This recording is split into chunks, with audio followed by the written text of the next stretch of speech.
Hi, my name's Nancy Willard, and this is a video version of Your Bullied Child or Teen, a Parent Empowerment Guide. Your Bullied Child or Teen, a Parent Empowerment Guide includes a booklet for parents, a template letter for pediatricians, a positive action plan for your child or teen, and all of this is available on my website at embracecivility.org.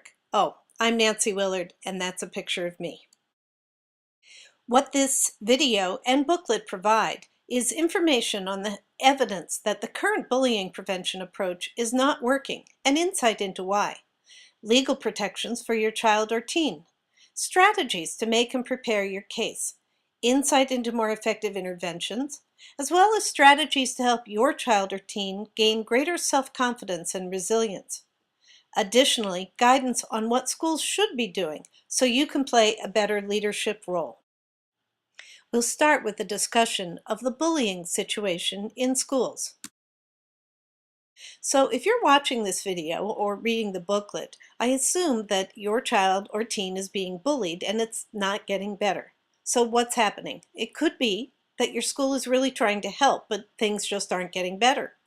Or your school could maybe not be taking the matter seriously. Perhaps the other student has been punished, but this only made things worse. Your child or teen's behavior may be part of the problem, but you're not getting any help in addressing this. There also may be concerns of community attitudes that are part of the problem that are challenging to address. The term bullying is currently being applied to a wide range of hurtful behavior, so I think it's important to have some definitions. Bullying is when one or more people are repeatedly being hurtful to another by saying hurtful things, spreading hurtful rumors, or other hurtful acts. Harassment is when these repeated hurtful acts are based on sexual orientation or identity, race, national origin, disabilities, or religion. Disrespect or put-downs are the use of insulting terms that communicate that somebody is inferior. Now, repeated disrespect or put-downs probably constitutes bullying or harassment. Many times young people get in conflict or drama. This is when all of the young people involved are being hurtful to each other. Or there might be a situation where physical assault or the threat thereof is involved. Unfortunately, what the data shows is that what schools are doing to address bullying isn't working. In 2011, 1.2 million U.S. students reported someone was hurtful to them at school. This is once a week or more. This rate has not declined significantly since 2005, which is when most schools were increasing efforts to address bullying. So why is this happening? It is not because schools aren't trying. The problem is that schools are using an adult control rules and punishment approach. This common approach has rules against bullying, increased supervision, telling students to report to adults, and then punishing the bullies. Okay, so we know that the just say no to drugs approach didn't work. So why do we think that no bullying signs are going to work, especially in the digital age? So bullying is motivated by a desire to achieve social dominance among peers. Adult control approaches don't address the peer norms. Further, most bullying incidents are not reported. Reporting can lead to retaliation or humiliation, often does not resolve the problem, and teenagers want to resolve their own interpersonal relationship problems. School officials certainly aren't supervising digital activities, and the cyberbullying is rarely reported. There are also really stupid state legislative requirements that schools file annual bullying incident reports. Well, no school wants this kind of black mark. So this can motivate schools to discourage reporting and classify reported incidents as not bullying. What we should be requiring is a school climate survey. The students who are more typically targeted are those who have obesity concerns, have disabilities, a minority sexual orientation or identity, minority race, national origin, or religion, or are simply different. These young people are more often targeted by other students, and unfortunately, they're sometimes targeted by staff or staff ignores what other students are doing, which creates the perception of acceptance of these hurtful acts. Most common feature of bullying prevention statutes and guidance is to tell young people to tell an adult, and adults will make everything better. Well, 60% of secondary students think that adults make things worse, whereas only 7% of school staff think this. One important study showed that students who were bullied at a moderate to very severe level often didn't tell, and when they told, things most frequently did not get better. In fact, only 29% of the time at elementary schools, 12% at middle school, and 7% at high school did telling adult actually make things better. It's important also to distinguish between children and teens. Children are far more attentive to adults, and they tend to appreciate adult assistance. But teens are peer-focused, and they want to resolve their own problems. It's important to understand that there are two kinds of hurtful young people. Those who are socially marginalized have other risk factors. They're fighting back because they've been excluded. They often have anger issues, they act impulsively, and they likely also have been bullied. The second kind are those who are more socially motivated. These young people are very well integrated. They're social climbers, and they're considered popular or cool. These young people are very strategic and intentional in their hurtful acts. And from the perspective of school staff, frequently they are hidden. There are some challenges related to these two different kinds of hurtful students. Parents of socially motivated hurtful students generally also have a higher social status, and that places principals in a really challenging position when they're trying to discipline these young people. Also, most bullying prevention guidance focuses on socially marginalized students. We really have to focus on school climate and strong student leadership to change the norms to address the challenges of the socially motivated students. It is exceptionally challenging for schools to address this problem. First of all, the recommended approaches are generally ineffective, and that includes ineffective punitive interventions. Often they have negative community values that are influencing the values of students at school. Sometimes the social status of the hurtful student's family gets in the way. Other times, targets also have challenges that need to be addressed. As I mentioned, there are very harmful state laws, and our schools are simply overwhelmed by other demands. Now, what I said in the last slide really may not matter to you if you're the one whose child is being hurt. So let's shift to a discussion of the legal protections for your child or teen. First, you need to understand that the risks of school liability for failing to address harassment have significantly increased in the recent years. In fact, in 2012, the Second Circuit upheld a $1 million verdict against a New York school by a student who had endured over 3 years of racial harassment. The school appeared to be doing everything required by most state statutes, but the court indicated that somewhere along those 3 years, the school should have figured out that their intervention wasn't working. And also, the school failed to address the school climate issues that were furthering the bullying. Public school districts violate federal civil rights laws when discriminatory harassment based on race, color, national origin, sex, or disability is sufficiently serious to create a hostile environment, and the school staff encourage, tolerate, or do not adequately address or ignore this harassment. State civil rights laws provides similar protection.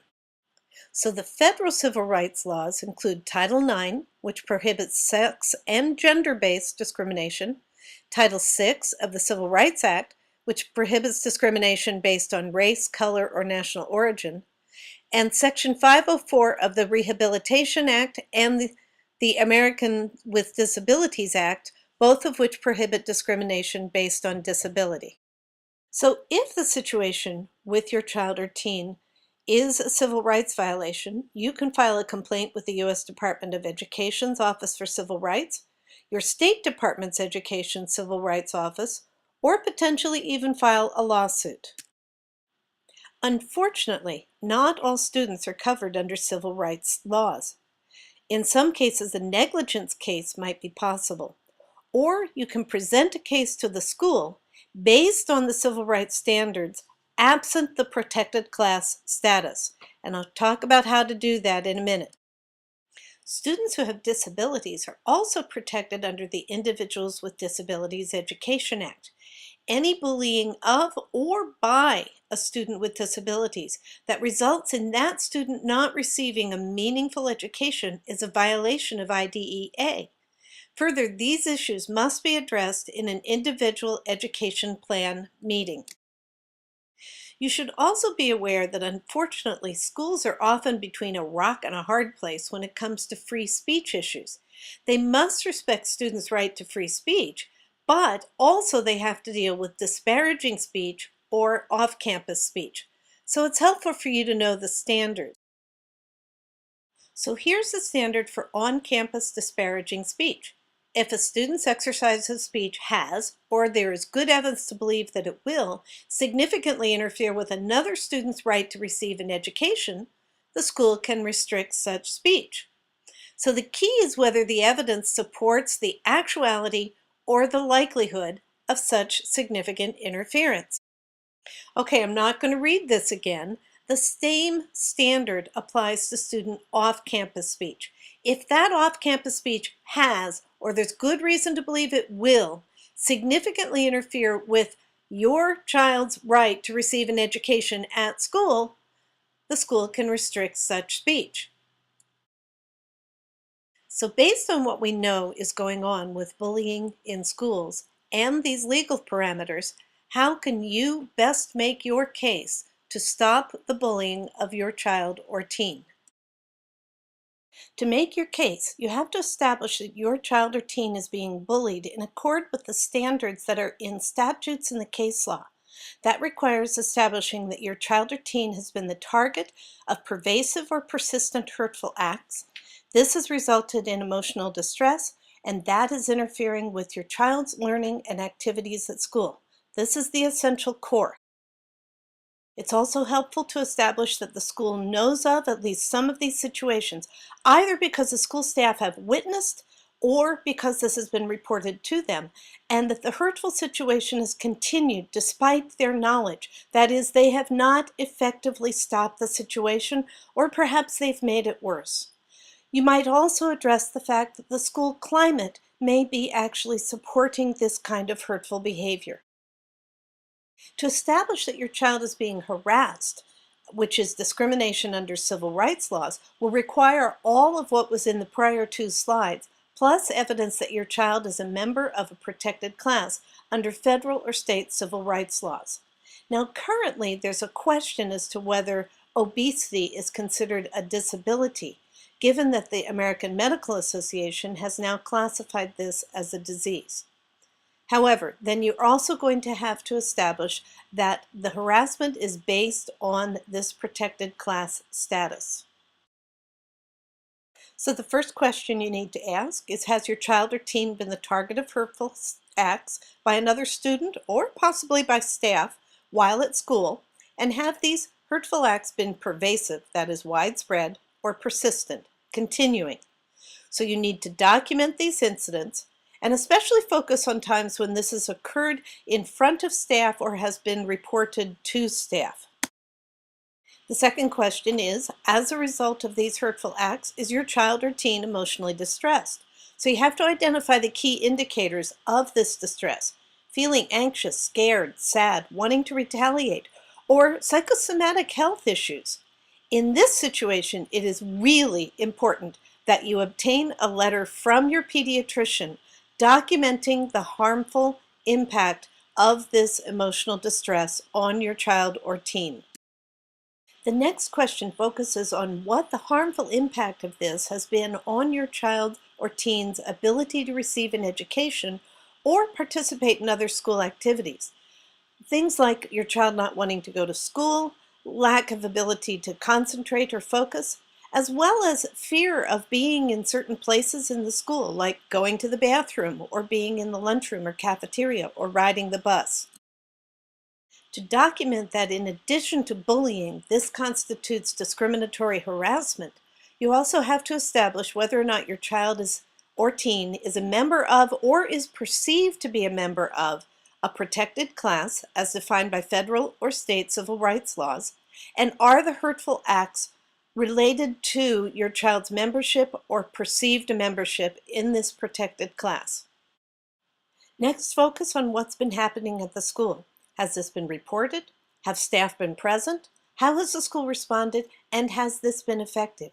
So document these times and the responses of the school. Also, if your child hasn't reported or doesn't want to report, document why. Likely this is because of the fear that that will make things worse.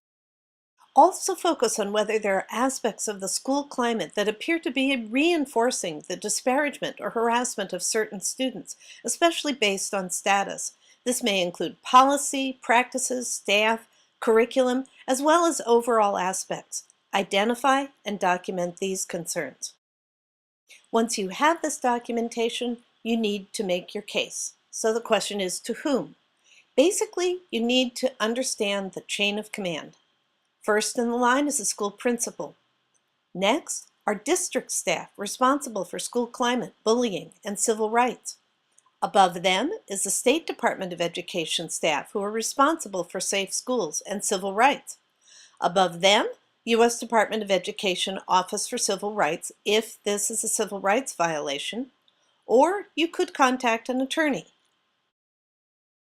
Now, if your child is on an IEP, or possibly a 504, they must have an IEP meeting, and they must address the functional skills, social skills of your child. Also ask them to assess how your child or teen is being treated, especially by staff when in the mainstream population. Make sure that the school's practices are not encouraging disparagement or disrespect of your child. Sometimes students who are bullied will engage in retaliation. This is just their effort to get the bullying to stop. So if your child or teen has engaged in retaliation in the face of bullying that the school has not effectively stopped, raise these concerns. Provide the prior documentation. If this bullying has been chronic, reported, and not addressed, then demand that there be no disciplinary record against your child. Earlier in a slide, I mentioned getting a letter from your pediatrician, or if your child's seeing a counselor or some other mental health professional, a letter from them. This can really, really add strength to your documentation. Your pediatrician can provide evidence of the negative impact of emotional distress and talk about the importance of addressing this concern. I have provided a template letter for a pediatrician on my site. Recently, some parents and students have been successful in getting better attention to concerns by obtaining recorded digital evidence, usually using a cell phone. It's hard to argue against the effectiveness of this because it really does appear that the school starts to respond. However, states have different laws governing hidden recordings, so if you're planning to do this, make sure you consult with an attorney. In this next section, we're going to talk about some positive strategies to resolve the negative situation, strategies that go beyond demanding punishment, which is not going to be effective. So to make this clear, asking that the child who is being hurtful be punished is not going to effectively address the problem and could make it worse.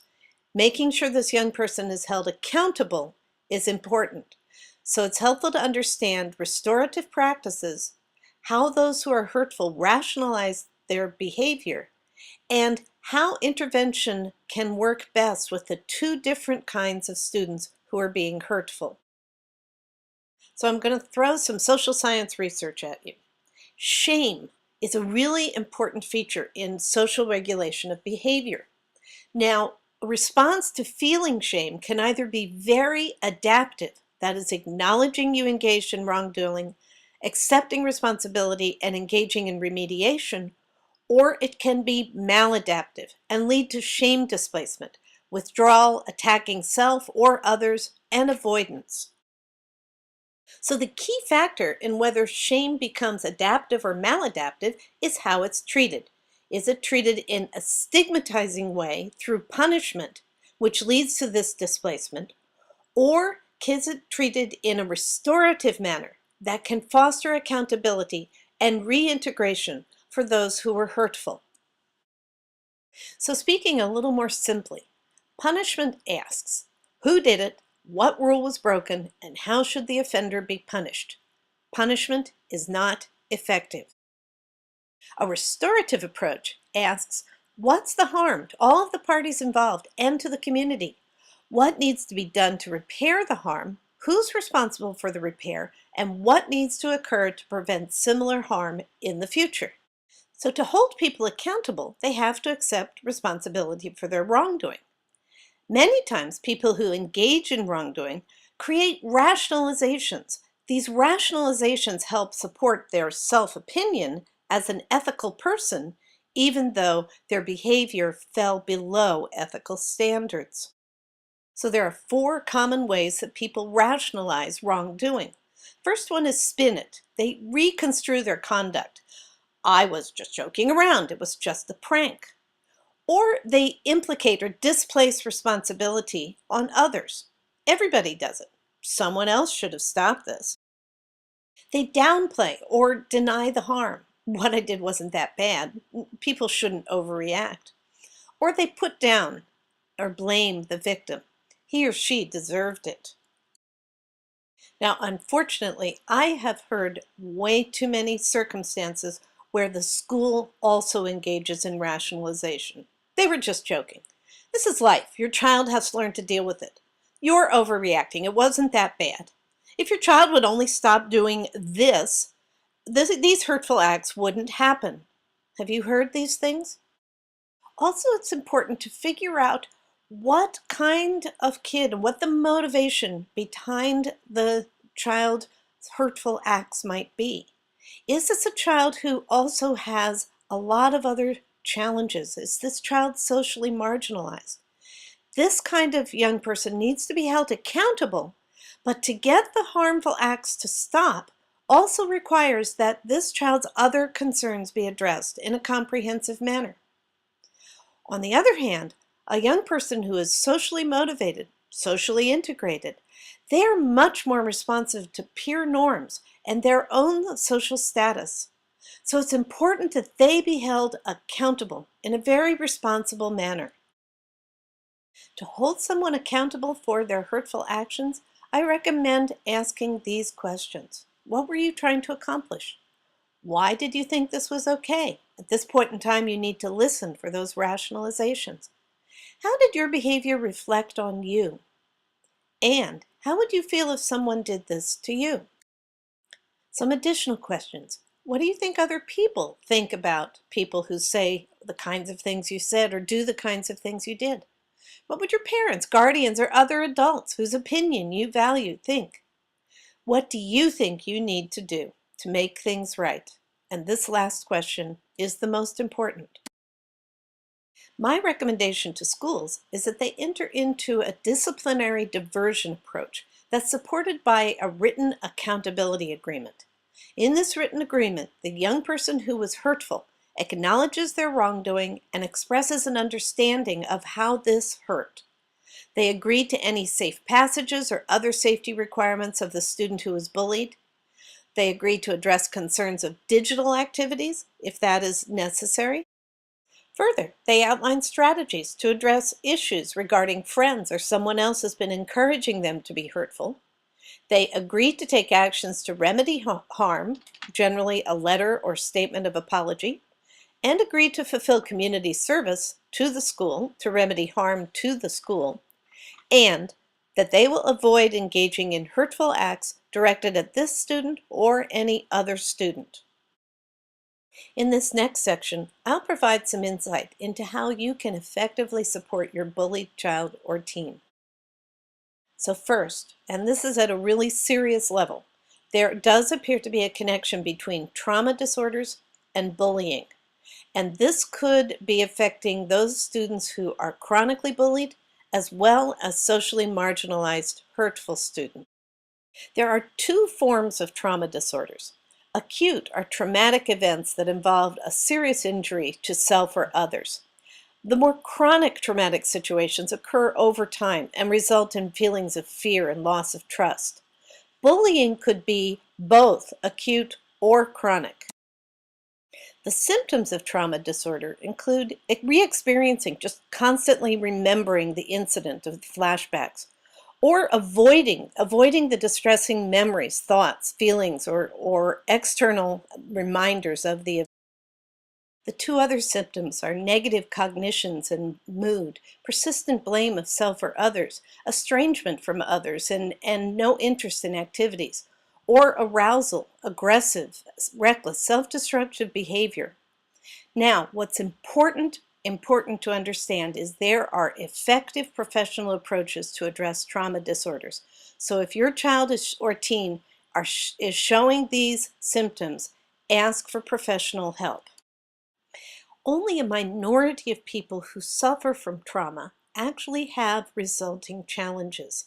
So research that has focused on this has found that some key conditions to growth from trauma include having social support, increasing a focus on optimism, coping that's grounded in a spiritual understanding, and coping that's grounded in a positive reappraisal of the situation.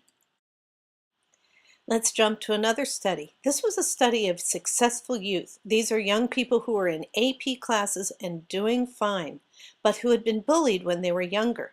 The researchers found that what led to success was a place of refuge where these young people could feel safe, appreciated, and challenged in a constructive way. Responsible adults who supported and sustained them, and a focus on their future possibility. And this persuaded them that staying in school despite the bullying would lead to good things in the future. And jumping to an entirely different area of research on preventing suicide. And what they found with young people is that connectedness is a key to prevention. That includes intergenerational social networks, that is, increased opportunities for interacting with schools, families, other social systems, adults, and young people. Increased positive coping, cognitive flexibility, and emotional regulation, and enhancing opportunities for experiencing that you belong and are a valuable member of a community.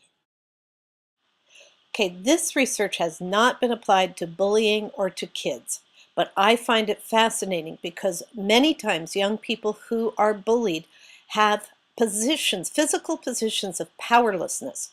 So what the Harvard School of Business found was that holding a power pose actually increases your power hormone and decreases your stress hormone. And that in experiments they had that power posing before a stressful performance improves performance. It is actually possible to fake it before you make it. So for young people who have been really seriously chronically bullied, they likely need a comprehensive intervention, that is with professionals, to deal with the harmful impact. They need to address personal factors that may be contributing to this, develop social skills, and address the harmful impact of the trauma that they have experienced.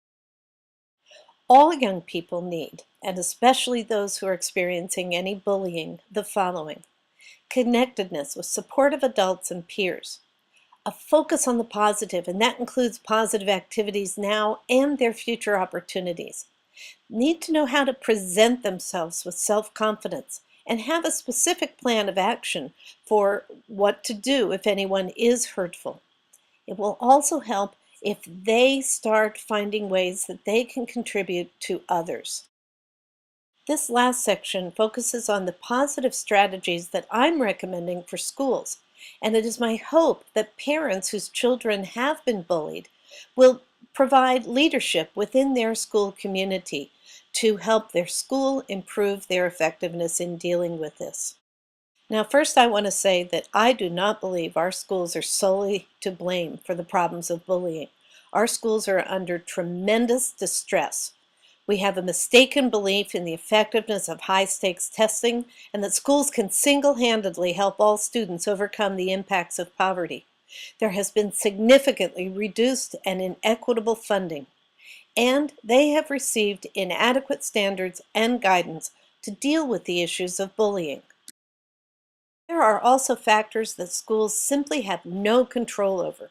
Consider the overall social cultural environment. Consider what young people are hearing from politicians, broadcasters, athletes, and even some religious leaders related to disparaging others. There are also issues that are ethnologically based. Among many species, aggression is used to establish dominance, especially at puberty. So these aren't simple issues to deal with. However, this doesn't mean that we accept the current conditions of what is happening. So, to move forward, schools need to have a community-based approach. That needs to include educators as well as parents, medical and mental health professionals, law enforcement, and other community organizations. Most importantly, student involvement and leadership is absolutely essential. The following is the comprehensive framework that I have outlined for schools in my new book, Positive Relations at School and Elsewhere. This is a research-based framework. At the first level, there's a requirement for district and school coordination. Appointed district level and school level staff with coordinating committees at the district and the school level, and those committees need to engage in community collaboration with other organizations and agencies. Schools must have a focus on effectiveness, that is a likelihood of success. To do so requires regular needs assessment and evaluation of the school's climate, its prevention and intervention activities, and a multi-tiered research-based action plan. Schools should regularly review their policies and practices, including school security threat assessment, mental health, disciplinary policy, staff intervention and report policy, workplace bullying, and they need to establish an incident reporting system and an instant data tracking system. Preventing bullying requires a positive school climate.